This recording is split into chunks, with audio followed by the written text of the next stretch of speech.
ಶಿವಮೊಗ್ಗ ಜಿಲ್ಲೆ ಸೊರಬ ತಾಲೂಕಿನ ಮಸಕಲ್ ಬೈಲು ಬಸ್ ನಿಲ್ದಾಣದ ಬಳಿ ನಡೆದಿದ್ದಂತ ಶ್ರುತಿ ಅನ್ನುವವರ ಕೊಲೆ ಯತ್ನ ಪ್ರಕರಣಕ್ಕೆ ಸಂಬಂಧಿಸಿದಂತೆ ಆನಂದಪುರ ಪೊಲೀಸರು ಇಬ್ಬರು ಆರೋಪಿಗಳನ್ನ ಬಂಧಿಸುವಲ್ಲಿ ಯಶಸ್ವಿಯಾಗಿದ್ದಾರೆ.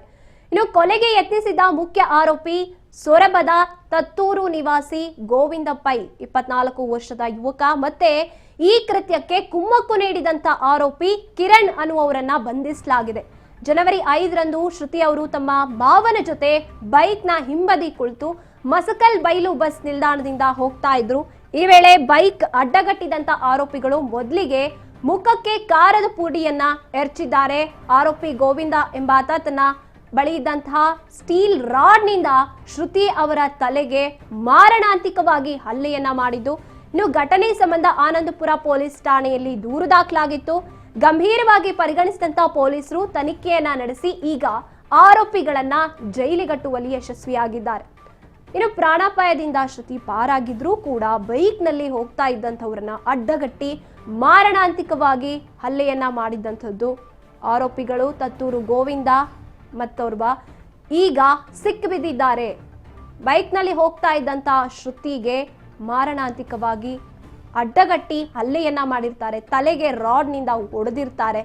ಸೊ ಈ ಒಂದು ವಿಚಾರದಲ್ಲಿ ಕೊಲೆಗೆ ಯತ್ನ ನಡೆದಿತ್ತು. ಇನ್ನು ಈ ಒಂದು ವಿಚಾರಕ್ಕೆ ಸಪೋರ್ಟ್ ಮಾಡಿದಂತ ವ್ಯಕ್ತಿ ಮತ್ತೆ ಯತ್ನ ಇಬ್ರೂ ಕೂಡ ಪೊಲೀಸ್ ಜೈಲಿಗಟ್ಟಿರುವಂತದ್ದು.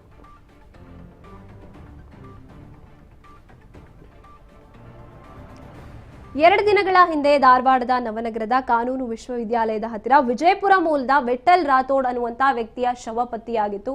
ಮೊದಲು ಕಟ್ಟಡದ ಮೇಲಿಂದ ಆಕಸ್ಮಿಕವಾಗಿ ಬಿದ್ದು ಮೃತಪಟ್ಟಿದ್ದಾರೆ ಅಂತ ಪ್ರಕರಣ ದಾಖಲಿಸಿಕೊಳ್ಳಲಾಗಿತ್ತು. ಆದ್ರೆ ಪೊಲೀಸರ ಚುರುಕಿನ ತನಿಖೆಯಿಂದ ಇದು ಆಕಸ್ಮಿಕ ಸಾವಲ್ಲ, ಬದಲಾಗಿ ಕೊಲೆ ಅನ್ನುವಂಥದ್ದು ಸಾಬೀತಾಗಿದೆ. ಇನ್ನು ಪ್ರಕರಣದ ಬಗ್ಗೆ ಮಾಹಿತಿ ನೀಡಿದಂತ ಪೊಲೀಸ್ ಕಮಿಷನರ್ ತನಿಖೆ ವೇಳೆ ಲಭ್ಯವಾದ ಸಾಕ್ಷ್ಯಗಳ ಆಧಾರದ ಮೇಲೆ ಇದು ಕೊಲೆ ಅಂತ ದೃಢಪಟ್ಟಿದೆ ಅಂತ ಕೂಡ ತಿಳಿಸಿದ್ದಾರೆ. ಈ ಪ್ರಕರಣಕ್ಕೆ ಸಂಬಂಧಿಸಿದಂತೆ ಛತ್ತೀಸ್ಗಢ ಮೂಲದ ಮೂವರನ್ನ ಪೊಲೀಸರು ಬಂಧಿಸಿದ್ದಾರೆ.